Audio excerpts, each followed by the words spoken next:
So forgive the mess. It's been an interesting couple days. I haven't had too much time in the Lego room, which is my doing. I've been having fun and having, family things going on and blah, blah, blah. But what I have been doing whilst in the Lego room is working on this thing. You might have seen the short that I had up. I made a few videos of this guy, which is now becoming dismantled. That was my demo. I'm going to improvise this by saying this isn't the first time I've done this. I did this seriously a good billion years ago. I don't know how many years ago, but it was at the beginning of RTL Toronto. That's doing what I was supposed to do. And I think I even built a predecessor to this before the internet using the grade toothed, light grade tooth things that now they replaced with these guys. That came on the 8448, no, not the 8448, 8844 helicopters and stuff, right after original expert builder stuff. Anyway, I've been doing this for quite some time, and it's been ruminating and percolating in the back of my head to make something better. And so this was a revisitation of dusty old corners of my memory, which has been fantastic because I had a good time rebuilding this and then making it better. So, but the physical build itself is good. It's not perfect, but it's good. But I also wanted to make even that better. When I'm at a show, I don't want to waste batteries. I don't want to babysit this thing. I don't want to do anything except plop it down, turn it on, and walk away. And have the people of the audience, the people visiting the show, be able to interface with this thing. So I've been trying to build, this is what I was going to build for the train layout or the space layout, but also I'm going to use it for this. This idea anyway, is that this thing is controlled by RCX. It can be controlled by a train controller, which I have one here, just in case, backup if the RCX doesn't work. But the idea is, we'll start from the beginning, is that on this interface, card interface, just let's stop at the end. On this interface, which the public will be able to access because it'll be at the edge of the table or whatever, press me, it will have a rotation sensor, or it will have, yeah, that's kind of neat. Now the problem with the RCX is it doesn't have a really fine tuning of the motor. It has 0 to 7, 8 steps, and then 0 to -7. So, but if there's no strain on the motor, which this thing doesn't offer much of a strain, it's very hard. So it's either that's slow and that's fast. There ain't much difference. That's on speed 7, and this just goes. You can hear it. You can hear the motor working less and less and less until it gets down to 0. And then goes backwards. And then when you press this button, it'll go on a programmed timing around one way then the other way. And so that's what I wanted. So that people either press the button or they control it manually. And if they control it manually, then they control it. They just take over the program, and then whatever. And you press the button to make it stop. And you press the button, you make it go. Either way, you press the button or you press this thing, turn this thing, spin it, and you press the button, and it stops. Now, the idea is when nobody's touching anything, there's a timer in there. And the timer right now is set to, I can't remember, 50 seconds. So less than a minute, so I'll talk and blather on for less than a minute, and it should start. Because the idea is that sporadically, with nobody touching this, I want this thing to turn around and spin around. And so if people are walking by, it'll spin sporadically, but it's not spinning all the time.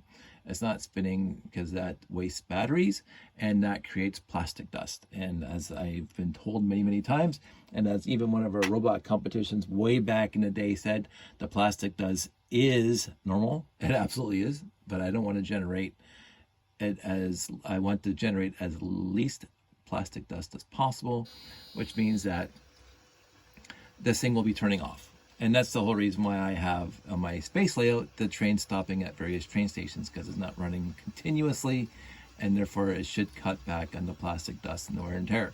So the program has to account for a rotation sensor, a touch sensor, and timing.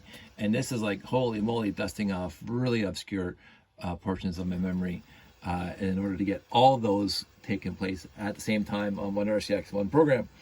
That was a lot of fun. I'm going to say it is done, quote unquote. It's show worthy, as I like to say. I just have to create this interface better. I'm going to move this up and put the touch sensor and somehow put a big button there on the bottom and label it, maybe using my Cricut and or other tiles to say, press this button to make it go, or turn the dial to make it go. Whatever I'm going to say, I don't know what I'm going to say yet. But the only thing right now, after all the programming has been done now, is to modify the interface, the control panel, whatever you want to call it. And when that is done, and I think we got a bunch of shows coming up in November, at least 2 that I know of, and no, it'll stop. Oh, that was that one more time around. The thing tricked me. Ooh, it tricked me. I don't even know my own program. I think it's my program. Well, I know it's my program. I don't know exactly how many times it's supposed to spin on its own before it stops. We'll find out right about now, because it should stop any moment now. Now. Okay, there you go. So now it should stop for another 50 seconds. Again, I'm not going to count. I'm going to change that to, because this is just testing, and I didn't want to wait too long. And of course, resetting all the timers when anybody liaises with the rotation sensor, the touch sensor, it resets the clock.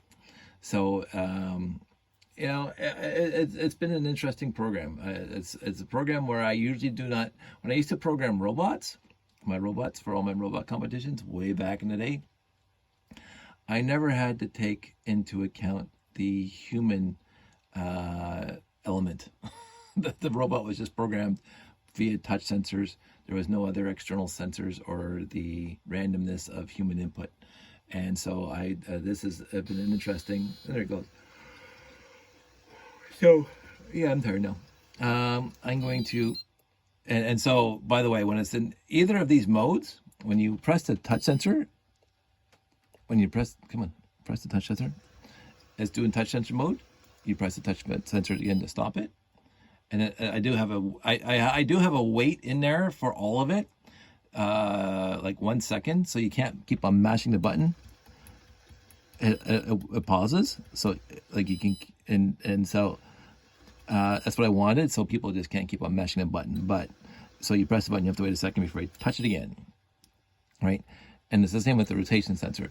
The rotation sensor works, and then you can press the touch sensor to stop it, but there has to be a second in between starting rotation sensor and hitting the touch sensor, because I don't want people mashing buttons.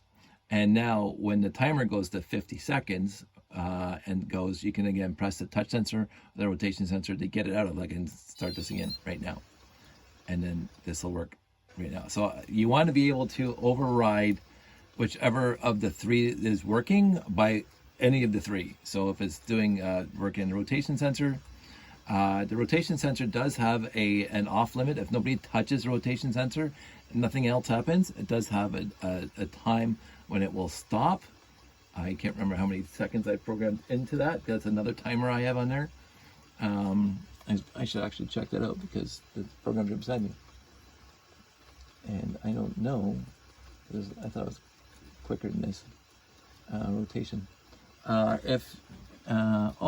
Also 50 seconds. Well, that's stupid of me, because this is going to be exactly the same as the timer for it to go in the timer.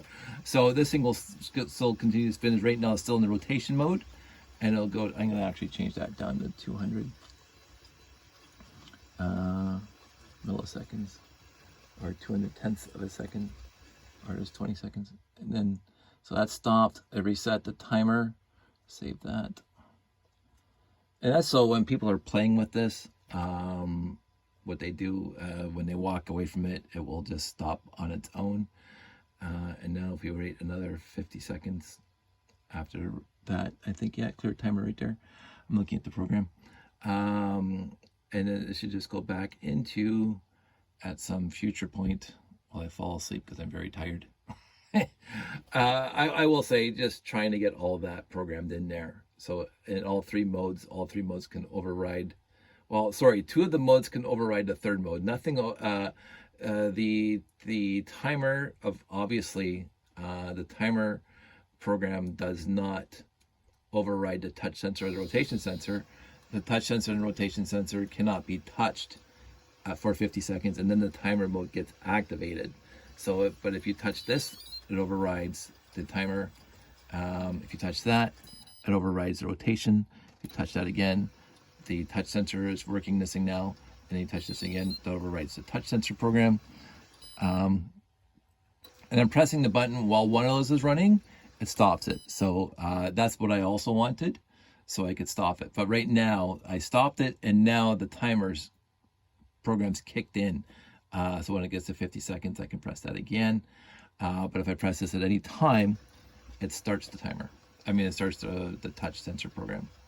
I hope none of that made sense to anybody. It barely makes sense to me, but it's a program that's working. It took a little while to do all the error checking, but in the end, I'm glad I have it. I'm glad I'm going to be able to bring this to shows. I just have to make a better control panel and incorporate a button type device to press, because I just don't want this little yellow thing sitting here where you press that. It's kind of small, so I want like a big button, and I will figure out how to make a big button on this. I could use this as the button and the rotation sensor. I don't know about that. I honestly don't know about that. I just like trying to get this thing spinning and then trying to get back to 0. There we go. So I think this is a value added service for shows. I did have fun programming it. I started with the rotation sensor because rotation sensors are always fun to program, and trying to get the various speeds of the coordinate with the rotation sensor as you spin it, and also trying to get it so it stops, because there's no it goes from 7 to -7, and it doesn't matter to scale. You can spin as fast as you want, and then you spin it this way as fast as you want, and then so it's very hard to get it to stop right at 0. So but anyway, there we go. I haven't done a video in a while. I missed you guys, so I made a video, and now I'm gonna go to bed. So everybody out there, stay safe, take care, be kind to each other, be kind to yourselves, and yeah, I'll talk to you soon.